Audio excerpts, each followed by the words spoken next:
Hello and welcome to the DrivingMaul show here on New Zealand Sport Radio. Hi, I'm Paul and I'm going to be your host this evening for your fix of rugby union. Yes, it's your weekly fix every Monday evening at 8 p.m. We will be talking all things rugby, and we leave the action on the pitch predominantly to our review show on Sunday evenings at 8 p.m. Sorry, folks. Yeah, you might have noticed it didn't happen last night. Some technical issues, unfortunately, which meant that that didn't go ahead. But we will be back. I'm very sorry about that. All my fault. Don't blame Steve or Ashwin on that one. And a man who knows a thing or two about technical issues, I'm joined by Stephen Harris. How are you doing, sir? You put that on me, Paul. Very good. Yeah, maybe not as many technical issues as Paul, but yes, I have had the odd technical issue, or maybe even meltdown, should I say?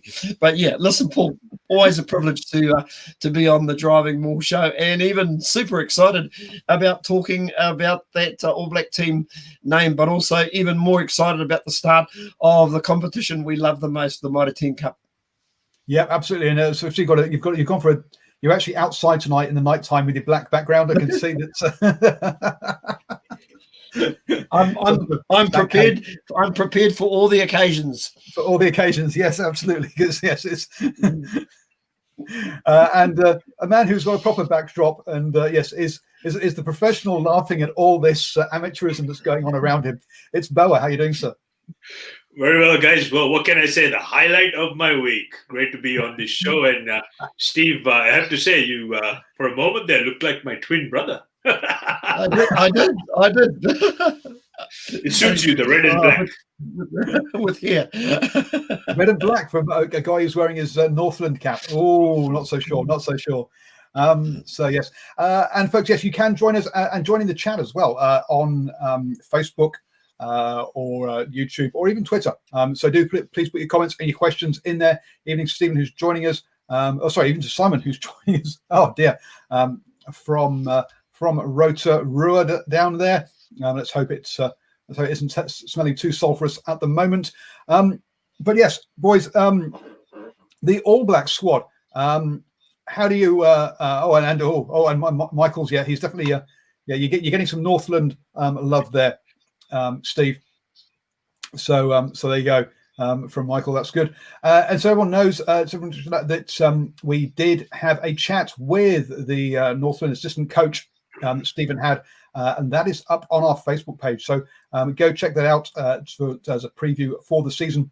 And we'll get on to more of those later. But let's get onto the All Blacks squad then.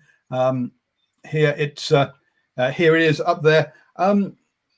So I guess main themes from this pretty much. I'll say a lot of this is for Ian Foster's first All Black squad announcement, and I think basically the message Steve is steady as she goes. It's not massively revolutionary from last year, is it? Just a few, do you think that Ian Foster's really put his own personal stamp on this squad? I'm not so sure, but I do see a bit of a stamp of stomp. I do see a stamp of maybe John Plumtree, especially in and amongst the forwards. But I just suspect we saw a couple of new caps here and there, but that's probably more because of injury more than anything else. Paul, the likes of Paddy Parkinson being in, I suspect Quinton Strange probably got in on that proviso, and maybe a couple of others making the side. We shouldn't forget the guys that are injured or unavailable at this stage. Scott Barrett, I think, is another one that comes to mind. And, of course, Jacobson. I think, is he injured at the moment, Luke Jacobson, Paul? No, he's back. So Luke Jacobson is back, so yes, he definitely he would be available. He missed out on the north-south one purely on performances rather than on fitness, according to Ian Foster. So no, he's not missing because of that. But you're right. We are missing. I mean, some people like Brady Retallick, probably on sabbatical, obviously. And as well as Scott Barrett, and the other one, Paddy Parkinson, is Laumape, also another injury. and therefore not here. But interesting that Sam Cane is injured, but he's in. So one rule for some and another rule for others. Hey, Bar? Yeah, well, the issue is, of course, Sam Cane was named as the skipper of the All Blacks quite early in the play. So it's a bit of a catch-22 situation there. It's odd to leave your, it's almost like it's like buying a prepaid SIM card. If you name your skipper well in advance, and if you don't name him the squad, it's going to look weird, for a better choice of words. But again, Sam's a class act, and I think they probably would have managed this injury quite closely. But based on form and current run-on form, and if you look at those players who've been selected in the back row, some incredible talent, incredible work rate, and especially in the North-South game, we saw some, amazing skills and some real good innovations, particularly, the DrivingMaul, where they came in from a situation where they were running on. They were going to create a ruck, but then it was a snap decision. They created a maul. And of course, that relentless attacking, those 3-4 man pods of forwards. And you saw the level of skill, the level of fitness and confidence some of these back row forwards had. So it's going to be very interesting to see how Sam Cane fits into the plans.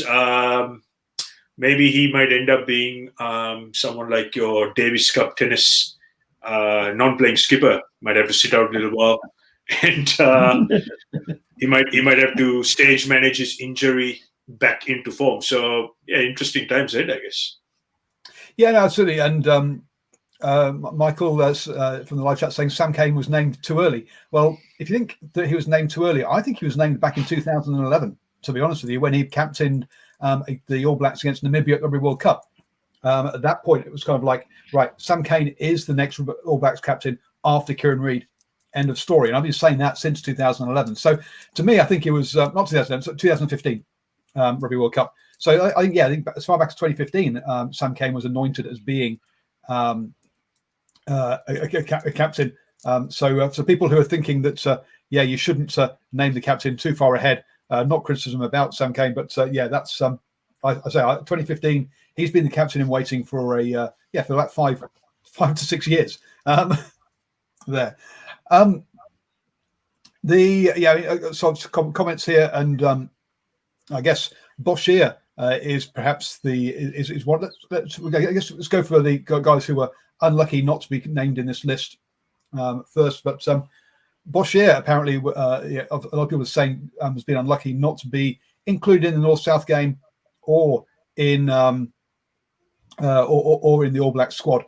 So, what do you think there, Stephen and Boa? Do you think Boshier should have been named, or do you think they've done the right thing? I would have liked to have seen them actually have another specialist 7 in there in that particular squad. Yeah, Boshier's name does come to mind, or even the likes of Dylan Hunt. Players of that ilk have been great over the ball when we've seen them in Super Rugby Aotearoa. So based on their form, a little bit unlucky. Even I think the boy Christie got a few turnovers on Saturday night as well, and he impressed me.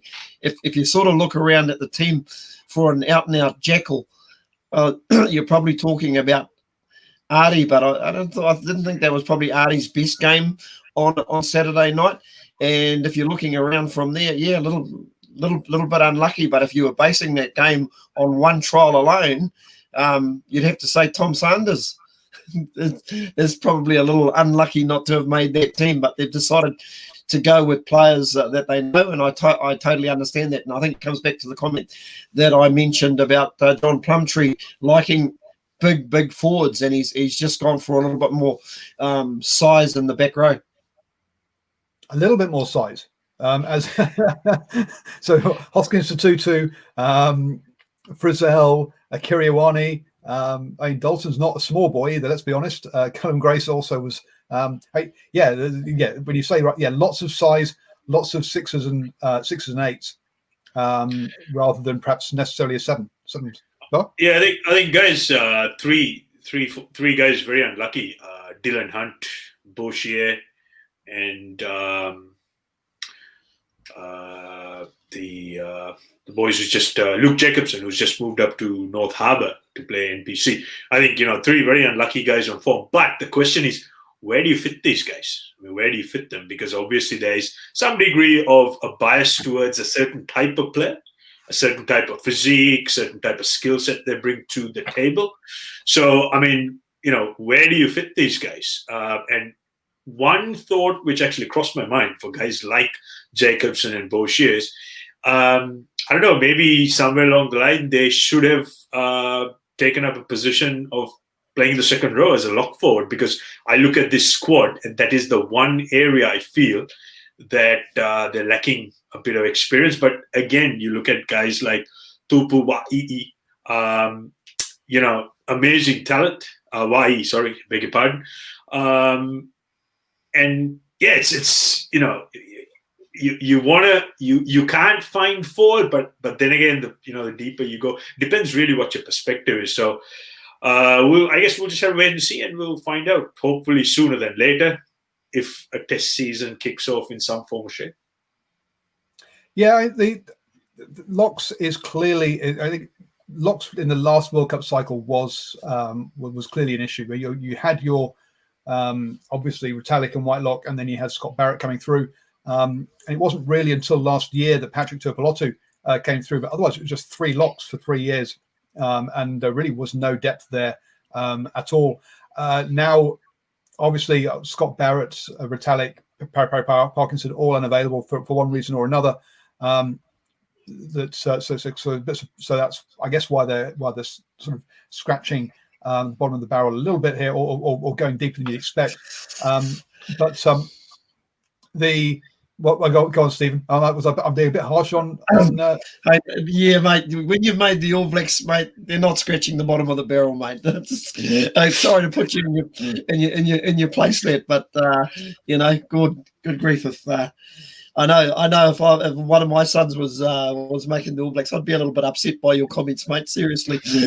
Okay. Perhaps, all right. A poor turn of phrase, Tupu Va'i, first year at Super Rugby level, straight into the All Blacks. I think that was he was only selected for the Chiefs because as kind of injury cover, because they lost Allardyce and Tyler Ardron. It's been a meteoric rise for him. So I think most of us would expect another couple of years at Super level before someone like Va'i was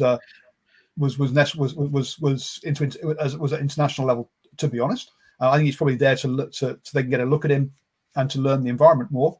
Quinton Strange, look, been one of the best line-out operators at Super Rugby for a couple of years now. Very good player, yeah. But it's still behind Scott Barrett, Brody Retallick. I think we are down to sort of 5th and 6th choice, or 6th and 7th choice kind of locks here. Okay, bottom of the barrel is harsh. Sorry, but it's not first. I guess what I'm saying is, this is not necessarily the ones that would go to every World Cup, for example. Paul, no question what we said at the beginning. There are guys that have made the team because of injuries, but on saying that, they've made it on merit. Callum Grace is an interesting player to me. I just suspect he's one guy that they've ear tagged for a very, very long time. He's as a line-out forward, very, very good, but he's also very good on other people's ball, and he's physical as well. He really puts himself about. So he's one guy that they've targeted because they've never really solved that number 6 position since probably Jerome Connell has gone. They've tried a couple of people here and there. Whether it's worked, I don't really know. But for me, like, if you're looking at genuine contenders for that number 6, what's line options? So he's looking at a guy like Callum Grace. Somebody like Frizzell is also coming into form as well. I love the way that he's playing, brings you a lot of physicality. I actually think moving forward, your number 6 is probably going to come from those 2 particular players. As for the number 8 position, I think that's going to be a real battle for that particular position. Yeah, I mean, Cullen Grace before he got injured was one of the standout performers at Super Rugby Aotearoa in the opening sort of 2 or 3 rounds. No problem seeing him there at all. But the fact that he wasn't part of the North-South game meant I think a few of us thought he wasn't going to make it. But so there's a number of players here. I mean, that I wasn't part of the North-South game.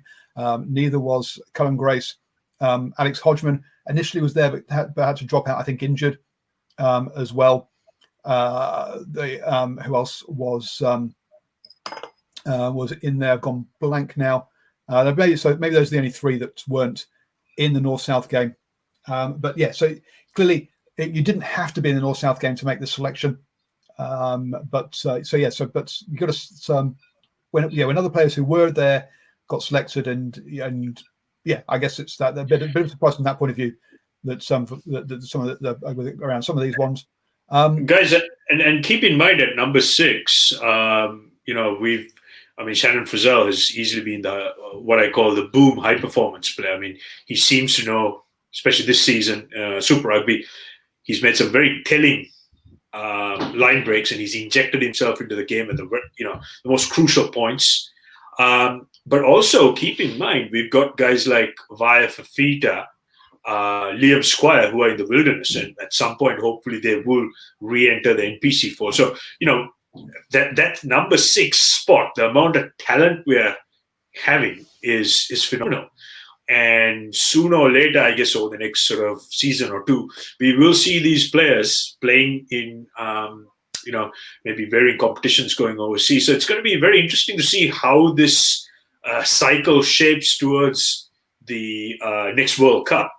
And I think, Ian Foster will have some, very, very difficult decisions to make, particularly for that number 6 shirt. Well, obviously, Liam Squire over in Japan now, so he's made himself ineligible. And Vaya Fafita, has had some good performances there, but is now looking at trying to play more in the row. But you're wondering, can he put the bulk on really to play in that second row or not? Maybe that's a place for him. So we've been talking about the back 5 amongst the front row. Any surprise? Obviously, congratulations to Alex Hodgman. I was a little bit surprised to see him in there, but he's off the back of a good performances with Auckland. As we've got, if you look at those props though, Hodgman, Tuanef Cassie, and I've got to say Tuanef Caffey. We've got 3 props there from Auckland. Joe Moody and Lualala from Canterbury, and just the one from Wellington. It's amazing. It's imagine having three props from Auckland a couple of years ago. That's a bit of a surprise, isn't it? A change in the guard. Yeah, very, very much so, Paul. I think those 4. I think the 4 that started on Saturday night were shoo-ins, and it was just really a matter who they actually rated outside Moody, Tuangafasi, Karl Nukuiafi, guys like that. It was just a matter of who they rated outside. Tyrell Lomax, I think, has always been destined to make this squad. And I'd probably have to agree with you. I think Alex Hodgman was a bit of a surprise to me. I've always had a few question marks over his scrummaging, but they obviously see something about him that they like. And, you've got somebody like Greg Feek who's involved in that All Black coaching staff. So I think they've probably got it about right. I'm trying to think who could be unlucky. I can't think of anybody. I agree with Steve. I think front row, again, you're spoiled for choice. And if you actually looked at the North-South game, with the men who played, terrific work rate, and their work around the ruck, the fringes, the pick and goes, and also getting involved in different shapes and set plays was, it was really nice to see. So I think they've made. I mean, you really can't fault form, and I think everyone there, apart from you're right. I mean, with Hodgman, there have been some question marks over scrummaging, but I guess the coaching staff and selectors have seen something they value. So we'll just have to wait and see. Yeah, just going to say, Paul. I was just going to say Angus Tavao, probably a little unlucky, but I don't know at this level. I haven't seen him, like, he's done well to get to this level, but I just don't know if he's quite there, and they probably see it the same way. Yeah, he's had his opportunities to cement that space, hasn't he? And so there's nothing wrong with looking at someone like Hodgman and seeing if he can crack it at this level and give him a go. Yeah, absolutely. So I mean, let's be honest, Tarbow, if needed, is available and can come back. On the hookers, obviously, I mean, Dane Coles and Cody Taylor pick themselves. Let's be blunt. It's good to see Amua has matured. Let's be honest, he came on the scene a couple of years ago on the sort of end of year tour. Came back a bit out of shape. Perhaps didn't really understand what it meant to be a professional sportsman. This year seems to have been a lot fitter, looking after himself a lot better, and we've seen those performances on the park as well. No? Yeah. Well, I'll let you go. Yeah, no question. I think he's the the diamond in the rough. I think maybe a couple more seasons, getting more experience, hopefully a bit more test footy under his belt, and getting to know these guys, playing with them. And I think he just needs a few more minutes at test level. And he's phenomenal powerhouse ball carrier, and he's an athlete, and if he looks after himself and stays in shape, which I'm sure the All Black strength and conditioning staff will force him to do, he's going to be a real gem of a player. So let's give this boy a couple of seasons, and I think he's just going to be a real superstar in the horizon.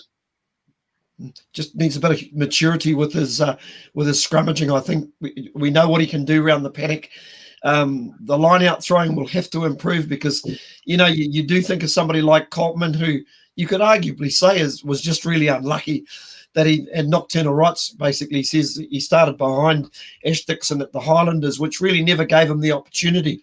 But there's two things that I like that Coltman does. The first thing is he's a damn good scrummager. He just offers so much at scrum time. And the second thing is he's really good at breakdown, especially over the ball. He'll get your turnovers. Sure, he's not as dynamic as Amua is around the paddock, and sometimes his line out throwing can be a little bit questionable. But the question I ask, is Amua so much better at this point in time than Coltman? I'm not so sure. But if you're looking for a like-for-like replacement for Dane Coles ranging route on the wing, he's a more like-for-like replacement than a Coltman. So maybe it's a style issue than perhaps rather than what they're looking for from their hooker to do. I think it's a very valid point, Paul, because again it's going to be horses for courses depending on the type of opposition they'll be playing. So, for example, where the All Blacks will look to play a very expensive game out wide, Amua is the perfect foil. Whereas guys like Coltman, if the All Blacks are looking to really take it up front and really pressure the ruck, So again, this is an initial squad.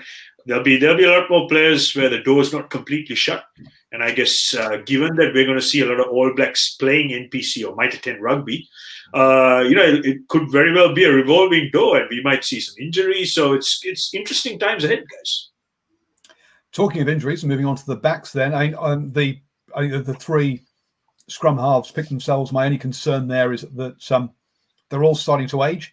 But since TJ and Aaron Smith have both signed through to the next Rugby World Cup, does age really matter? That would be my only my only question mark around that. Otherwise, yeah, happy with those three. Brad Weber not had the best of seasons, but looked much better at the weekend. Yeah, I think so. Steve, go for it, man. Well, you go. No, you go, Bob. You go. Interestingly, TJ Perinara started ahead of Aaron Smith. Now, there's a bit of banter online, and there was a bit of debate, and I think it was a interesting decision. I think the selectors are trying to look at doing something slightly different.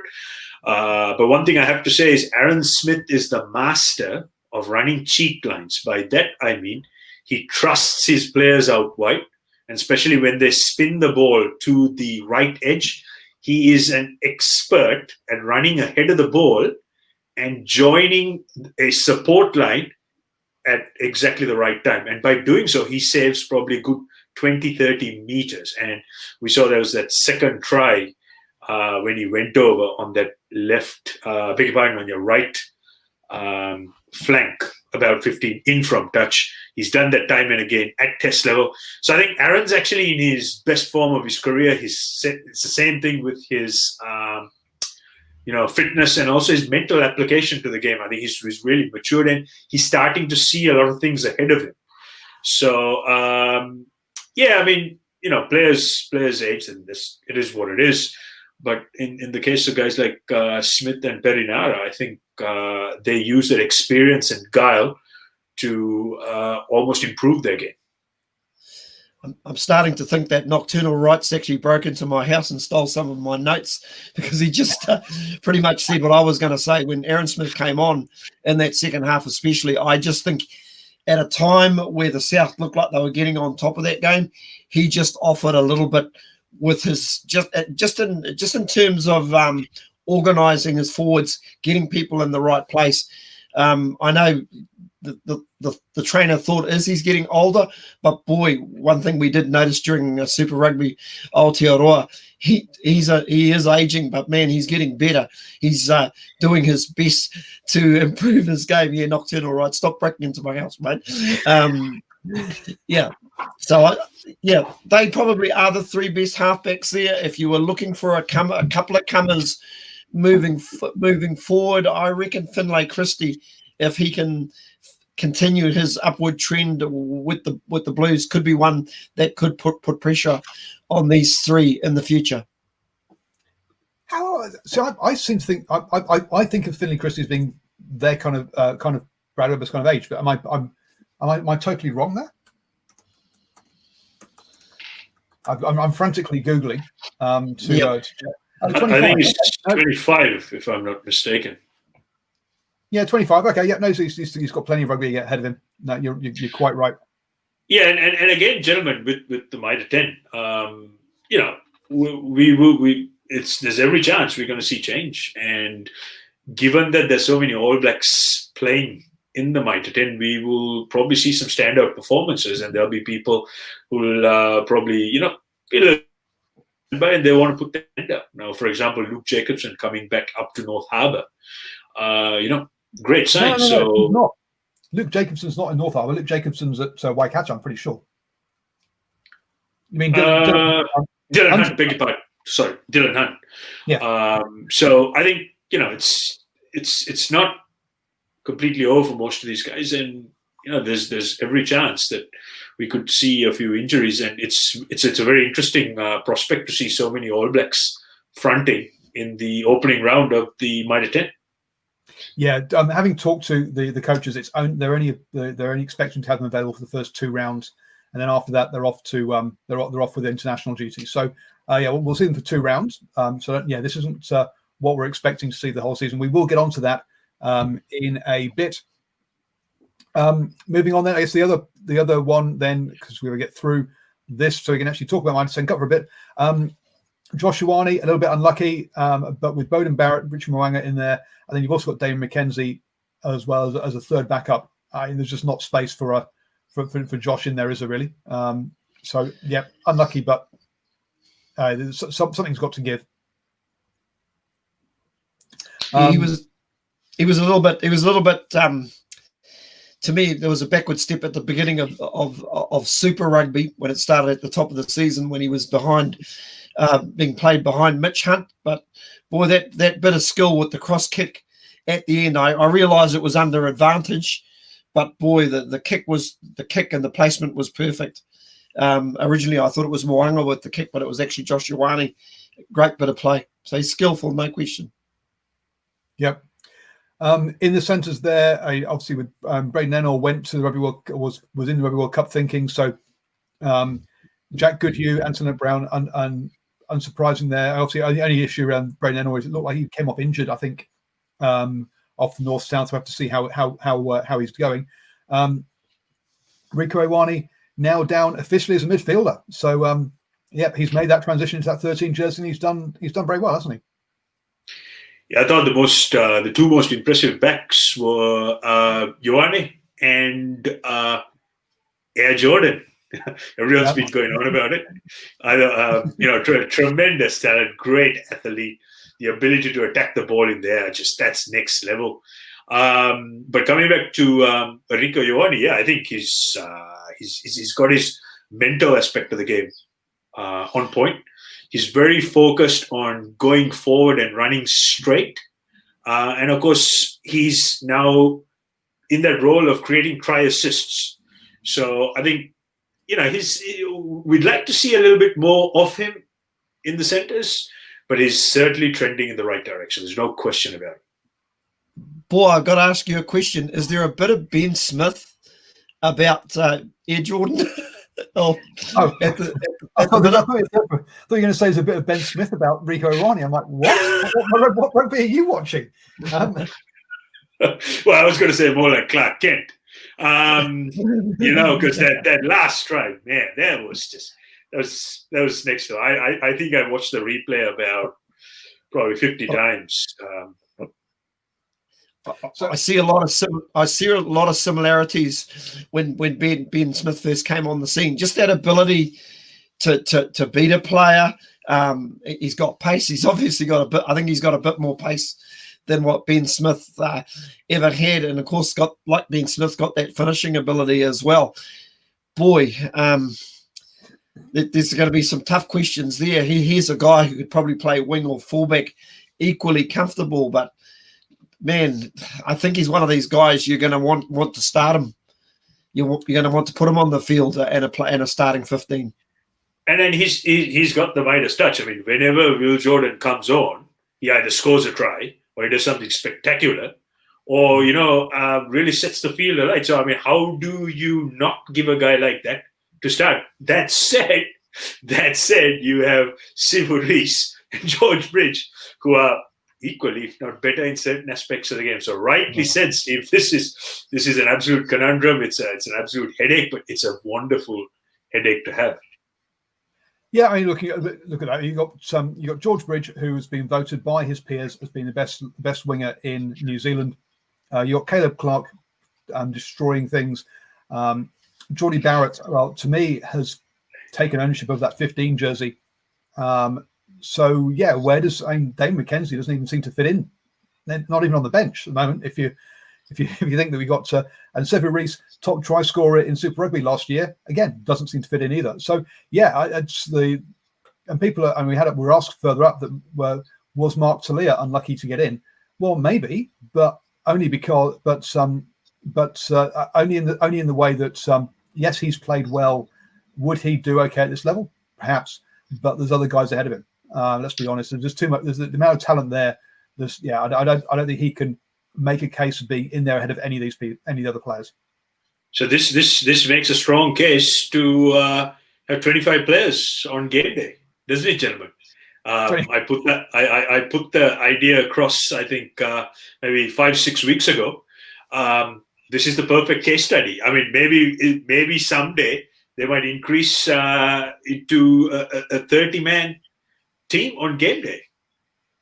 So you can see why, because there's so much talent. And I mean, how do you tell a guy like Will Jordan, all right, son, look, you had a great game. You've taken ownership of Air Jordan, but unfortunately, you're not going to make the game day squad because we've got guys who we think are better than you. I mean, so how do you tell him that you're not up to it? And boy, you've got another guy like David Havili, who would probably walk into most international teams around the world, not even in the frame. And you could arguably say at times during last year's Super Rugby, he was probably one of the Crusaders' best backs consistently. Yep. Well, there you go. Eddie Jones might be onto this conversation. Might want to get Havili drafted into the England side.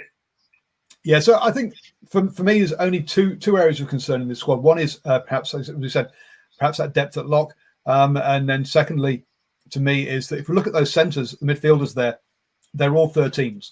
There's not Jack Goodhue and Anthony Brown can play 12, but I think they both play better in the 13 jersey. To me, there isn't really a natural 12 in there amongst all those players being selected again. So that would be those would be my only two areas of potentially a little bit of concern for the All Black squad. Any final comments, Boa? No, I mean, look, some of these concerns are valid, but the reality is, if we were to play, let's say, for example, a combined Premiership side from England, chances are this side will probably wipe the floor with anything which is put in front of them, because these guys, they look fit, they've done the work, their form is just tremendous, and they're just playing this really exciting brand of rugby where at no point do they actually look like they're going to run out of conditioning. So to me, this is just next level, and it's a really difficult job just to pick your top 15, because you're just spoiled for choice and talent. Well, just with an England jersey behind me here, obviously, I'll just point out that the All Blacks did lose to England in the semi-final last year. So let's not. I don't think they're going to get everything all their own way. That was last year. And you know what? England beat the All Blacks when it mattered, and fantastic credit where credit's due. But I think 2020, it's an entirely different beast. So we'll just wait and see. Paul, my only concern, and I sent out a tweet on Saturday night, and while that game was a very enjoyable game to watch, I also look at game situations, how teams close out games, people doing the right thing, but more importantly, I also look at leadership as well. And I thought not only did he have an outstanding game, but I thought his leadership was absolutely brilliant in that crucial last 10 minutes or so. He knew he had the forward dominance, and he knew that he could grind the North down, and that was Sam Whitelock. And I actually tweeted out on Saturday evening and got quite the response about it. And my question was, should Sam Whitelock be the All Black captain? Because to my way of thinking, and just reading some of the comments tonight, Michael Tuiloma picking his potential loose forwards. He had there's three were basically Satutu, I forget who his 6 was, and his number 7 was Ardie Savea. No room for Sam Cane. And to me, it's still a question you're allowed to ask. It just seems like you get kind of condemned if you ask that question at the moment. But if you look at Sam Whitelock, he's a cool, calm character. I mean to say that Boa spoke about that maneuver that they used with the pods. They were downright unlucky not to be given that try. The commentators said it. Whatever they got wrong with the official, good grief, it looked okay to me. As much as I know about mauling, but I do like Whitelock as a captain, and he's going to be in the team. And he also played out the full 80 minutes on a Saturday night. And my only issue with Sam Cane, we haven't seen a lot of him. Yeah, sure, he's been named the captain, but is he better than any of the 7s and 6s that we've been naming tonight? Is he in better form than these guys? In my opinion, no. So to me, it's still a question mark. And yeah, okay, selectors they've made their decision, and it is what it is. But I'm going to be watching not just his form, but his captaincy with a lot of interest.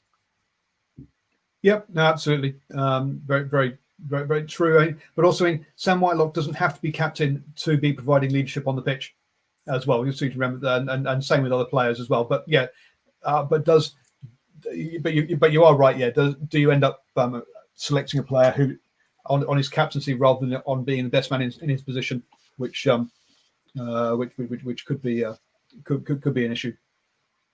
So that's the All Black squad, folks. Just one question about the North-South game, really, which was, can we see it being an annual thing or even becoming a 3-match series in the future?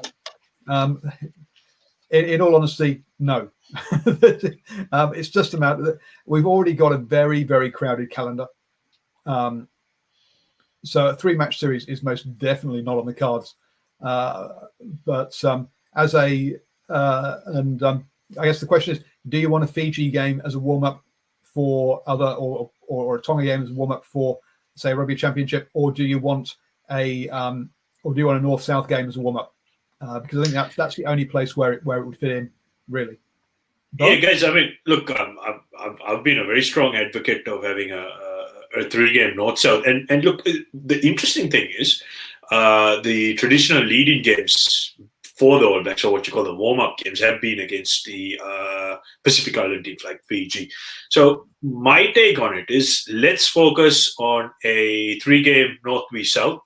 Let's get the Pacific Islands playing a possibly New Zealand A or a representative side from the second tier guys who missed out on the North-South, and let's create something which is more viable and also more of a contest. And I think if the North and South is stretched to a 3-game series, the form which the potential All Blacks are going to pick up from that, and I would like to compare it to the state of origin model they use.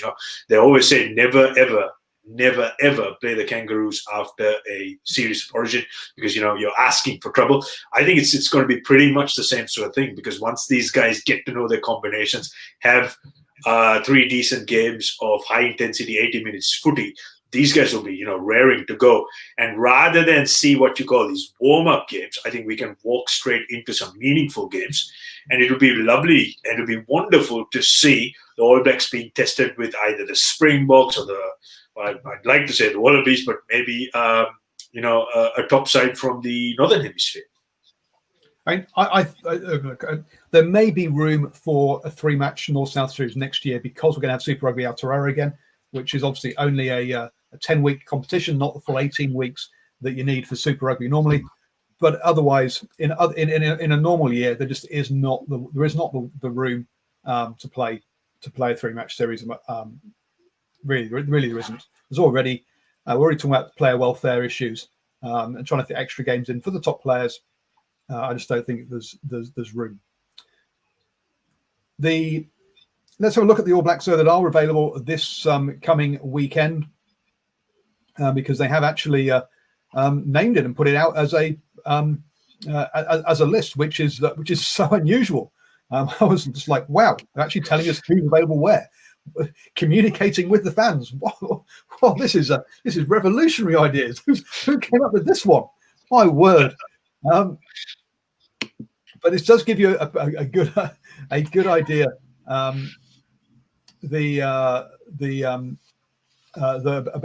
the different strengths of these things. So Southland versus Hawke's Bay have basically Brad Webber made available to Hawke's Bay and no one to Southland, whereas Auckland have Hodgman, Offa Tuangafasi, Patrick Tuipulotu and Kiriwani, Hoskins and Tutu, Rico Ivani, Caleb Clark, 7 All Blacks made available. Which is even more than Canterbury had made available. Wow. How many years do we have to go back since when the Blues gets more All Blacks players released than the Canterbury do? God, what days are we living in here, Stephen? Yeah, it's I tell you what, Auckland play Otago first up. I'm just starting to feel a little bit for Otago, although that game is going to be played down in Dunedin. But listen, it's a good thing. Enjoy it. Get out and go and watch these guys. Like you say, it might be only 1 or 2 opportunities to see that many players running around at Mitre 10 Cup level. Looking at that list, Southland reminds me of Manuka Rowers, and Auckland reminds me of Varsity. It's just so sad. It's quality players, and poor old Southland have nobody. And I think the results, the writings on the wall in it, gentlemen.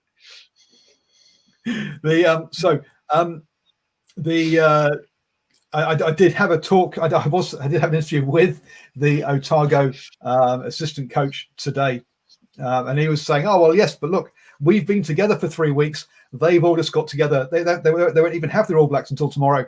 Hey, we've had more training together. We've got a good chance." So listen to that interview. That one I think comes out tomorrow. Yeah, tomorrow at 5 p.m. I intend to put out my Otago interview. He does actually talk about I do point out that what they're up against this weekend, and that was his response. So yes, and unfortunately, folks, as Arunda's point out, no crowds allowed this coming weekend. So, folks, just sorry about that. You can't get down to see these people. It's a shame, especially when they've got the All Blacks back there, who are crowd pullers, that they're not actually allowed to have crowds in the stadiums this weekend.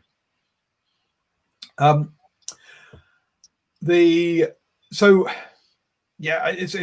is interesting seeing the differences between them all. A few players that I notice aren't being released back. If you think someone like Taranaki, you're like, wow, yes, Taranaki, they could have all sorts of players back. No, you're not allowed Beauden Barrett. It's like, oh, what? So Beauden Barrett does not go back. Sam Cane clearly not because he's injured. And I think there were a couple of others who have not been released as well. So not all the players have been released, which is interesting. And you think someone like Beauden Barrett, who missed kind of the early part of the season, I wouldn't have thought he'd been overplayed and had played too much. So I'm a bit surprised he hasn't been released to them. The Aaron's, oh dear. So Aaron's clearly got far too much money because he can afford an official lazy boy. So he's apparently going to be sitting watching the games on his lazy boy with the chili bin next to him. Aaron, you're supposed to. I've not had the invite yet. So where's the invite to for the other lazy chair, so I can come around. Paul, with this curious case of Mr. Beauden Barrett, I think contracts and playing minutes at high performance might have something to do with it. I'm not entirely sure because I haven't seen what the contract, specifically states for Mr. Barrett. But I suspect, the coaching staff at headquarters, i.e. the All Blacks in high performance, would have some sort of plan in place. But common sense would tell you that Beauden does need a little bit more run-on form. It'll be very interesting to see what their plan is. Then Dane Coles, I think, was missing. I'm having a quick look. Yeah, and with Amua already there, Wellington didn't need another hooker anyway. A bit surprised to see Hodgman back for Auckland because I thought he was injured because he wasn't available for the North versus South. So let's hope he's not rushing back too quickly. Yes. Thank you, Simon, for that update. Apparently, Prime are going to be showing some of the games on free to air. So that'll be fantastic to see there. So looking at the squads, looking at the announcements, if we're going to go for the Premiership, what's your predictions this year, or which teams did you see going well, Boa? Two clear top picks, Auckland, Canterbury. I think they've got some real class. If they can maintain the shape of their squads and combinations with the coaching staff they have and the style of play, because I've been at a few of the Auckland high performance trainings. Beg your pardon. They're trying some exciting stuff, and the players are responding really well to it. Keep an eye on Auckland's defense. They've got Craig McGrath, one of their assistant coaches, running defense. He's got a very robust and very tight philosophy when it comes to defending. So one stat I am going to keep my eye on is how many meters or line busts Auckland will give up, as well as how many tries they will concede. Canterbury, again, perennial, form horse, so to speak. And, of course, Aaron rightly says Tasman. So I think those three teams, they're the three teams. Auckland and Canterbury, my clear top picks. Tasman just slightly below in that particular order. Wow. Stephen, what's your read on this one? Oh, listen, I can't differ too much from what Boa actually said, and I agree with Aaron. You've got to throw in Tasman into the mix. They, they are the current reigning premiers of the Mitre Team Cup, and let's not forget Wellington as well. Wellington have got a really, really strong squad, and they'll have a lot of guys back from next year. And guys like Peter Umaga Jensen are just getting better. You still have Vince Asso and guys like that running around. They're too good a side, in my opinion. They'll have a lot of guys that have played Super Rugby. Yeah, pretty much those four. But I'll tell you what, also look out for we've been watching this Waikato team for a few years, Paul, and I think you said to me a couple of years ago they were still a couple of years away. Well, that 2 years is pretty much arrived. Waikato and Bay of Plenty. On a good day, those two teams are more than capable of knocking over the better sides. Yep. Now, there's one side you didn't mention there in the Premiership, which is unfortunately North Harbour. I think it's going to be a tough, long old season for them. I think they're going to be struggling to stay up this time. Personally, I can't see much past Tasman to going back to back. I mean, they've got the experience of doing it now. They've been in something like 4 finals in the last 5 years or something, and last year they finally got over that hurdle and found out how to win it. So I think Tasman are going to take some real old stopping. North Harbour definitely look, and obviously, and then with Bay of Plenty and Waikato also needing to look over their shoulders a little bit there. Bay of Plenty obviously just being promoted. Would it be fair to say that Southland will have to look for another wooden spoon, gentlemen? Oh, harsh. Steve? No, I think Southland will go. I got to be careful what I say here. Obviously, they know very well. I think those a side like Southland who have been knocked around a bit in the last 2 or 3 seasons. I think Dale McLeod's done a wonderful job to build this side and put a bit of experience back into the team and develop guys who have gone on to play. You actually saw Manaki Selby Rickett, who's had his issues, come on Saturday night for that North-South game and was very good when he came on. He's definitely one for the future. They had a couple of other boys that just escaped my mind who ended up playing a little bit of Super Rugby as well. They're not going to be the easy beats. They're going to be they are going to be a tough team. Listen, Hawke's Bay travel to Invercargill first up, and boy, if you're going to knock over somebody, you're going to knock over somebody early. I don't know, guys. I don't think it's a given. Probably, if I was looking at any team, I think we'll get a bit of an idea on Sunday. Northern take on Manawatu. I don't want to, mate. They'll never let me over the Brenduins if I say Northern. I'm hoping that they have a good season, guys, but hard to know really. Yeah, so I do not expect Southland to be at the bottom end. I wouldn't be surprised to see Southland actually in the finals, making a semi-final this time. I'm worried about Taranaki. I'm worried about Manawatu. I'm worried about Northland, more so than I am about Southland, about their performances this year. So having interviewed done the Southland interview, you asked them what success looked like this year, and his response was, well, if you're not coming in to win it, what's the point in entering? So they're looking, talking very bullish, whereas talking to Manawatu, it's kind of much more was about kind of, wasn't so much about winning it, but more about connecting with the community, pathways, that kind of stuff. And so that's a very different message coming out there from Manawatu. Otago talking more about sort of make sure they get all the processes right, and then winning will look after itself.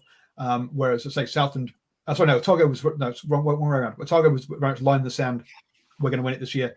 Whereas counties, obviously with new coaching setup, talking about the pathways and again setting things up. So I think Southland will go fine this year. I am worried about Taranaki. I am worried about Manawatu and Northland as well.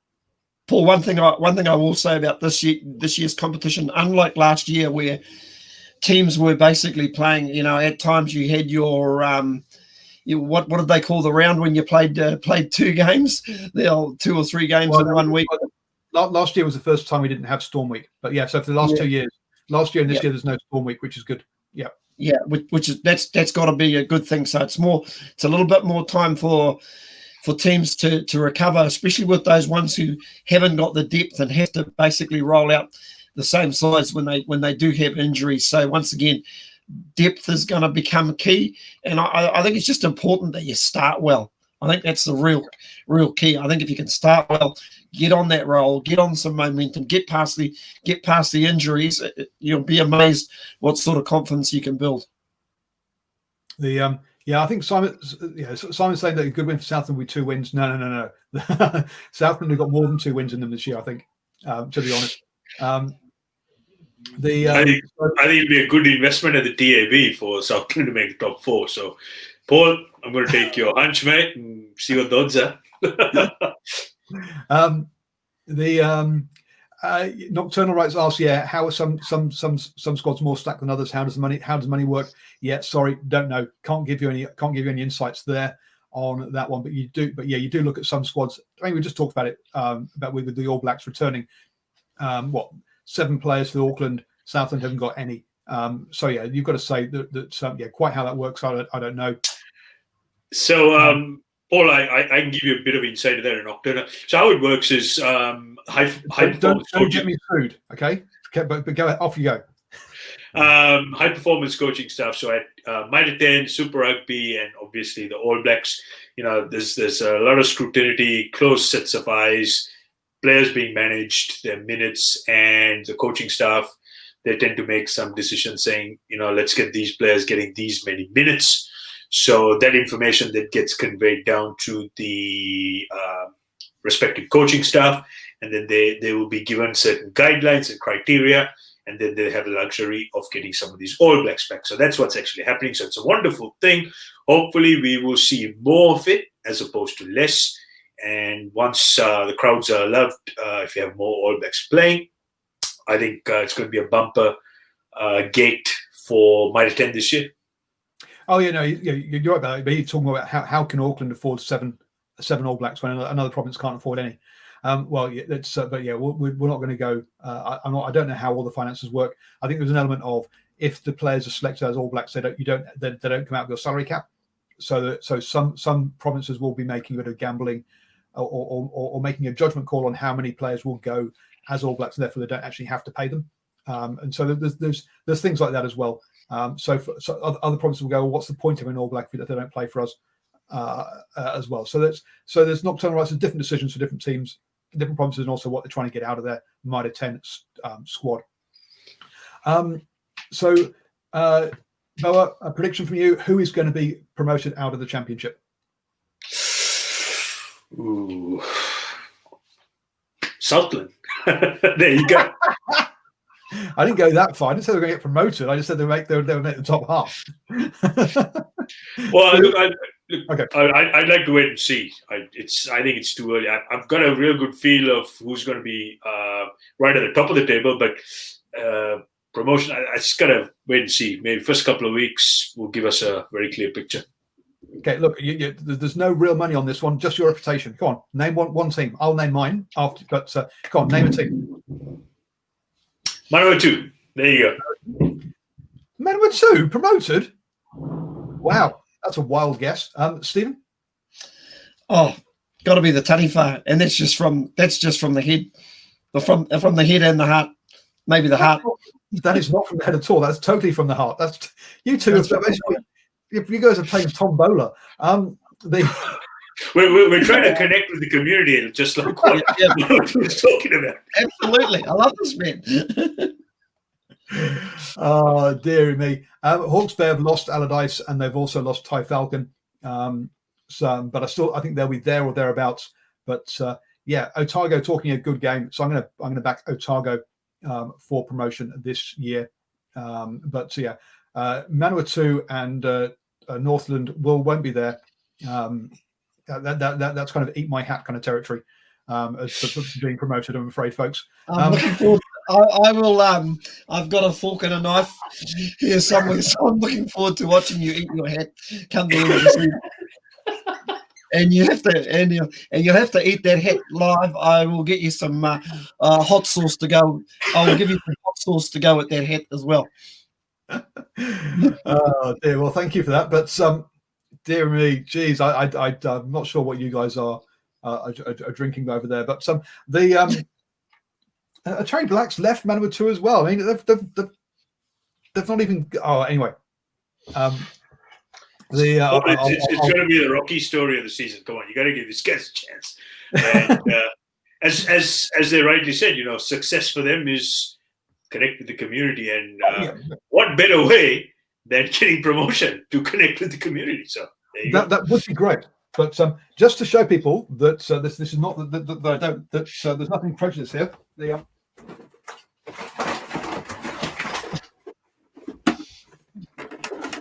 Yes, the bucket. There you go. See, look, I'm all for Manawatu going well, and I'm all for the bucket heads. If you actually want your best rugby experience in New Zealand, it is down in Palmerston North, sorry, with the bucket heads. Best atmosphere in rugby. It's fantastic down there. Boa and Stephen, thank you very much for joining me this evening for the Driving Maul show. As I say, do check out the Facebook page, folks, because I'm talking to, I think I'm going to get around 11 out of the 14 provinces talking to their coaches. So please check those videos out. They're only about 15 to 20 minutes long. Stephen, with his heart overhead decision, obviously went and did the Northland one for me. So do check out those videos on our Facebook page. Do like the Facebook page and follow it and all of that wonderful stuff. If you prefer to listen, though, you know what you can do? You can listen to the podcast. Just go onto iTunes, Spotify, iHeartRadio, all those wonderful podcatchers, and search for New Zealand Sports Radio. Thank you, guys. It's been fun again. We're just running over the hour, but hey, it's always an absolute pleasure.